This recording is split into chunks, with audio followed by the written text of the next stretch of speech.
أعوذ بالله من الشيطان الرجيم بسم الله الرحمن الرحيم ونريد أن نمن على الذين استضعفوا في الأرض ونجعل لهم أئمة ونجعل لهم الوارثين صدق الله العظيم الحمد لله رب العالمين বাংলাদেশ জামাত ইসলামী কর্তৃক আয়োজিত শরণখোলা থানা কর্তৃক আয়োজিত ফেসিবাদ মুক্ত দিবস উদযাপনের আজকের সম্মানিত সভাপতি জনাব অধ্যাপক মাওলানা রফিকুল ইসলাম কবির, উপস্থিত রয়েছেন শরণখোলা মোড়লগঞ্জের গণমানুষের নেতা, জননেতা, ছাত্র নেতা অধ্যক্ষ আব্দুল আলীম, উপস্থিত রয়েছেন মোড়লগঞ্জ শাখার থানা আমির অধ্যক্ষ সাদাত হুসাইন, অন্যান্য বন্ধু আর সংগঠনের নেতৃবৃন্দ, বাংলাদেশ জামাত ইসলামীর শরণখোলা থানা এবং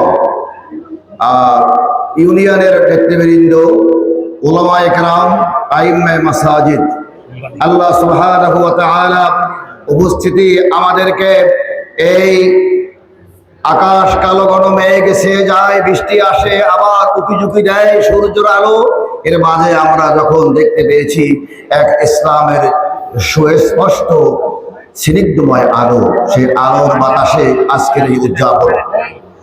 প্রিয় দেশবাসী, শরণখোলাবাসী, আজকে অনুষ্ঠান করার কথা ঢাকায়, আমার জায়গা, আমি শরণখোলার 2 নং খোমকাকাট ইউনিয়নের মানুষ। আজকে এই অনুষ্ঠানে মনে পড়ে সবার আগে আমাদের মরহুম মাওলানা আবুল কালাম মোহাম্মদ ইউসুফ সাহেবের কথা।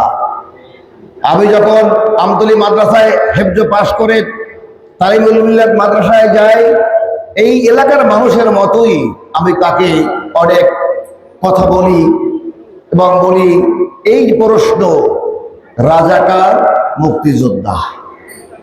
গভীর রাতে আমাকে ডাকলেন, বললেন তুমি কি ভাইস চেয়ারম্যান মোতাহার ছেলে? জি হুজুর। তিনি আমাকে বুঝালেন, বললেন আমি বুঝলাম। আমি কোরআন হাদিসের আলোকে যখন আমাকে সেই সবক দিয়েছিলেন, আজকের জামাত ইসলামের কেন্দ্রীয় নায়েবে আমির ডাক্তার আব্দুল্লাহ মোহাম্মদ তাহের ভাই খুলনা আসলেন, আমাকে বই দিলেন, রিপোর্ট দিলেন, আমি কর্মী হলাম, ধীরে ধীরে সাথী হলাম, ঢাকায় চলে গেলাম। বিশ্বাস করুন, জামাত ইসলাম যেভাবে আমাদেরকে গঠন করে, এই দলকে পরাজিত করতে পারে কে আছে এই বাংলার বুকে? কেউ পারবে না। কারণ আমাকে 29 বার হামলা আঘাত করেছে, 6 বার জেলখানায় আমি বসবাস করেছি।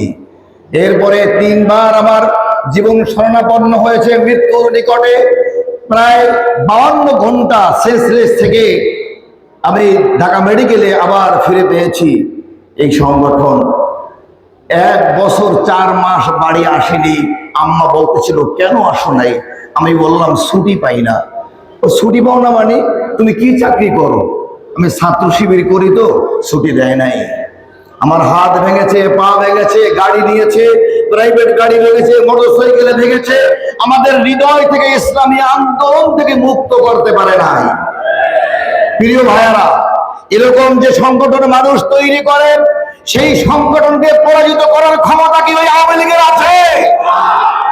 প্রিয় ভাইয়ারা, আমাদেরকে নতুন জীবন দিয়েছে। আমরা মরে যাব, ঠিক কিনা? মরে যাব। মান রব্বুকা অমান দীনুকা অমান নাবিয়ুকা, এই 3টি প্রশ্নের কথা সবাই বলে। মনে রাখবেন, এই 3টি প্রশ্নই রাজনৈতিক প্রশ্ন।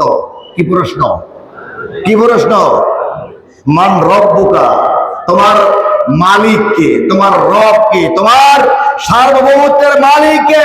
জামাত ইসলাম যখন লিখেছিল তার সংবিধানে সার্বভৌমত্বের মালিক আল্লাহ, তখন তাদেরকে, এই রাজনৈতিক দলকে ব্যান করে দিয়েছিল, তাদের নিবন্ধন বাতিল করেছিল একটি মাত্র কারণে, সার্বভৌমত্বের মালিক আল্লাহ। আপনারা কি বলেন, মালিক কে? মালিক কে? তাহলে কবরে গেলে প্রশ্ন হবে, তোমার সার্বভৌমত্বের মালিক কে ছিল? অমান দীনুকা, তোমার দিন কি, মানে তোমার দলটা কি? জীবন ব্যবস্থা কি? কি বলবো আমরা? ইসলাম। কি হবে? সেই সময় আওয়ামী লীগ বললে হবে না, অন্য দলের নাম বললে হবে না, বলতে হবে ইসলাম। আমার নাবিয়ুকা, তোমার নেতাকে। কে আমাদের নেতা? মুহাম্মদ সাল্লাল্লাহু আলাইহি ওয়াসাল্লাম। প্রিয় ভাইয়েরা, তাহলে এই জন্য আসুন আমরা এই বিষয়টাকে এভাবেই নজরে রাখতে চাই যে আমার নবী, আমার ইসলাম, আমার আল্লাহ, আমার রব, এটার জন্যই বাংলাদেশ জামাত ইসলামী এবং চরমনার পিসাব এবং খেলাফত মজলিস সমস্ত উলামায়ে কেরাম বহুদিন পরে এক মঞ্চে কথা বলার সুযোগ করে পেয়েছে, ঠিক না? সেজন্য এই এমনি এমনি আসে নাই। আমি ঢাকায় যখন মেট্রো রেল যেদিন ভাঙে, সেই ভাঙার দিনে সেখান থেকে মেট্রো রেলের ভাঙার পরেই ছবি কাট করে আমাকে টিভিতে দেখানো হয় যে আমি রেল ভাঙতে গিয়েছিলাম। ইন্ডিপেন্ডেন্ট টিভিতে আমি পালাই আসছিলাম, খুলনায় আসলাম, আমার রান্দা এসে 5 তারিখে প্রোগ্রাম করছিলাম। তাই আজকে বিজয়টা এখানেই করতে চাই। শেষ কথা আমার এখানেই। প্রান্তীয় ভাইরা, অনুরিদু যে আয়াতটা পড়ছিলাম, আল্লাহ তো বলছেন আমি চাইছি, আমি চেয়েছি যাদেরকে পদমত করেছে, যাদেরকে হত্যা করেছে, তাদেরকে আমি আল্লাহ ক্ষমতা দেব। আল্লাহ তাআলা আমাদের দিবেন। আসুন আমরা জামাত ইসলামের পতাকা একত্রিত হই, সব ইসলামী দল, আমরা আগামীর দেশ বাংলাদেশ, আগামীর বাংলাদেশ, ইসলামের বাংলাদেশ, বাংলাদেশ জিন্দাবাদ, বাংলাদেশ জামাত ইসলামী জিন্দাবাদ। আসসালামু আলাইকুম ওয়া রাহমাতুল্লাহ।